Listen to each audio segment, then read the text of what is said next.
அதிகாரிகள் அப்படின்னு சொன்னதுனால இத கேட்குறேன் சார். 2 நாட்களுக்கு முன்னாடி ஒரு பெரிய ஆக்சிடென்ட் நைட் நேரத்தில வந்து ஒரு வழிபாடு செய்ற ஒரு தர்காவ இடிச்சு, கார் இடிச்சு அது வந்து கேமராலயும் பதிவு செய்யப்பட்டு, அது ஒரு பெரிய வீடியோவா ஒரு நாள் ஃபுல்லாவே வந்து செய்தி தொலைக்காட்சிகள்ல போயிட்டு இருந்தது. ஒரு கல்லூரி மேலாளரும், அந்த கல்லூரியில வேலை செய்ற ஒரு ஆசிரியையும் பயணம் செஞ்சிருக்கிறாங்க மது போதையில. அவங்க இடிச்சு அந்த டிராஃபிக் வயலேட் பண்ணிட்டாங்க. ஆனா, கடைசியில வந்து ஒரு 2 மணி நேரம் ஆனதுக்கப்புறம் அந்த அம்மா வந்து நெறைய சொல்றாங்க. "யார் அந்த எஸ்ஐ தானே, எனக்கு தெரியும். அவன நானே பார்த்துக்கிறேன்." அப்படின்லாம் சொல்ற ஆடியோவோட அந்த இது இருக்குது.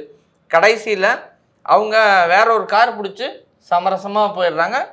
கேட்டா அந்த மசூதி கட்டித்தரேன்னு சொல்லிட்டாங்க அப்படின்னு. இந்த இடத்துல காவல் நிலையத்திலிருந்து இதுக்கு பைசூல் பேசப்பட்டிருக்குமா?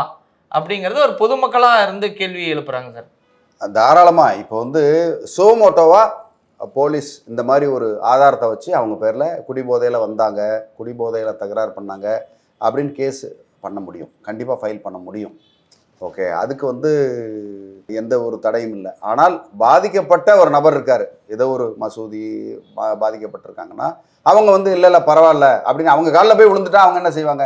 சரிப்பா உன் பேர்ல புகார் கொடுக்கல விட்டுரு. ஏதாவது மது போதை எவ்வளோ நேரம் இருக்க போகுது? 2 மணி நேரம் 3 மணி நேரம். 3 மணி நேரத்துக்கு அப்புறமா ஐயோ நான் போதையில் இந்த மாதிரி பண்ணிட்டேன் அப்படின்னு சாட்சானமாக அப்படி காலில் விழுந்துட்டாங்க. விழுந்து உங்களுக்கு எத்தனை லட்சம் வேணாலும் சரி நான் கட்டி கொடுக்குறேன்னு சொன்னாங்கன்னா புகார் கொடுக்காம விட தான் செய்வாங்க.